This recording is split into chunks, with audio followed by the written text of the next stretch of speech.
আমরা নিজেরাই যদি বলি নেশামুক্ত সমাজ চাই, তাহলে সত্যি একদিন নেশামুক্ত সমাজ হবে। তবে দুঃখের হলেও সত্যি, অনেকেই নিজেরাই নেশা করে অথচ নেশামুক্ত সমাজ গঠনের কথা বলে। বক্তা সমাজ কল্যাণ এবং সমাজ শিক্ষা দপ্তরের মন্ত্রী টিঙ্কু রায়। সেই সাথে তিনি বলেন, নেশায় আসক্ত হয়ে জীবনে কেউ উন্নতি বা প্রতিষ্ঠিত হতে পারেনি। ভারতের মোট জনসংখ্যার প্রায় ৩৫% যুব। এই যুবরাই দেশের ভবিষ্যৎ। বিশেষজ্ঞ মহলের অভিমত, ভারত বিরোধী চক্র দেশের যুবদের নেশায় ডুবিয়ে দেশের ভবিষ্যৎ তথা মেরুদণ্ড ভেঙে দিতে তৎপর। এর কুপ্রভাব থেকে ত্রিপুরাও বাদ নেই। আর নেশার কুপ্রভাব থেকে যুবদের রক্ষা করতে প্রশাসন সচেতনতামূলক বিভিন্ন কর্মসূচি হাতে নিয়েছে। এরই অংশ হিসেবে বুধবার ঊনকোটি জেলা স্বাস্থ্য ও পরিবার কল্যাণ সমিতি এবং সমাজ কল্যাণ ও সমাজ শিক্ষা দপ্তরের যৌথ উদ্যোগে কৈলাসহরের কলাক্ষেত্রে অনুষ্ঠিত হয় মাদক বিরোধী সচেতনতামূলক কর্মশালা। প্রদীপ প্রজ্বলনের মধ্য দিয়ে কর্মশালার সূচনা করেন সমাজ শিক্ষা, সমাজ কল্যাণ ও যুব বিষয়ক ক্রীড়া দপ্তরের মন্ত্রী টিঙ্কু রায়।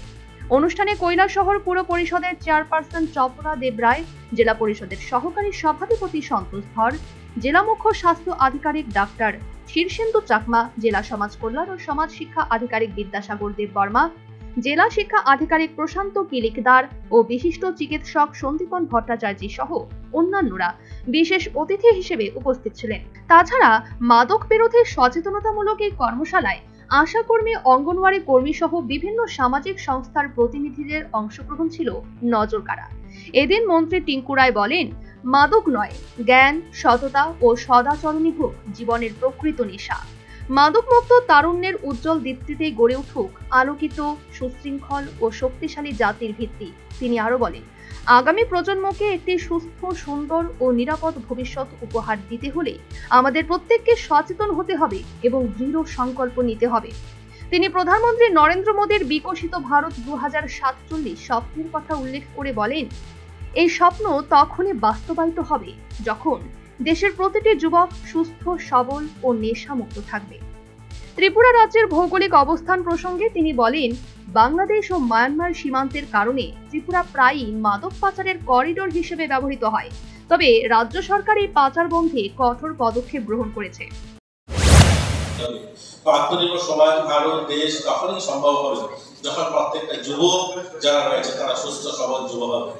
আমরা আমাদের এলাকায় যারা এখানে মায়েরা উপস্থিত আছেন, বিশেষ করে আপনারা সকলেই তার অনুভূতি করেন যে একটা যুবক যখন পরিবারে যখন নেশাগ্রস্ত হয়, সেই পরিবারের অবস্থাটা কোন জায়গায়। নেশা করে কেউ নিজের জীবনে সে আত্মনির্ভর বা স্বনির্ভর হয়েছে সেটা কেউ বলতে পারবে না। নেশা করে তার পরিবারটাকে ধ্বংস করে দিয়েছে, এর অসংখ্য অগণিত উদাহরণ রয়েছে।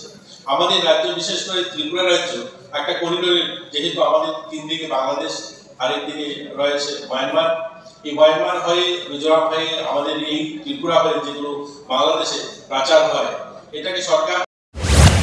মন্ত্রী আরো বলেন, পরিবারের একটি যুবক নেশায় জড়িয়ে পড়লে পুরো পরিবার ধ্বংসের মুখে পড়ে। আমাদের মধ্যে অনেকেই সমাজে নেশামুক্ত বার্তা প্রচার করি অথচ নিজেরাই নেশাগ্রস্ত। এই দ্বিচারিতা বন্ধ করতে হবে। সমাজ পরিবর্তনের জন্য আগে নিজেকে, তারপর পরিবারকে, এরপর পাড়া প্রতিবেশী এবং এলাকাকে সচেতন করতে হবে। আমি নিজে নেশা করব না, আমার পরিবারের কেউ নেশা করবে না, এই সংকল্প থেকে শুরু হোক পরিবর্তন।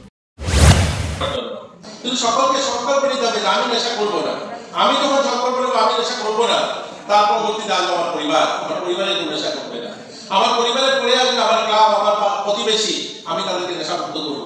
আমি একা যদি চাই সমস্ত সমাজ বদলে দেবো, না হবে না। কিন্তু আমাকে তো আমি বদলাতে পারি, আমি তো সংকল্প নিতে পারি যে আমি নেশা করবো না, তবেই দেখে নেশামুক্ত সমাজ তৈরি হবে।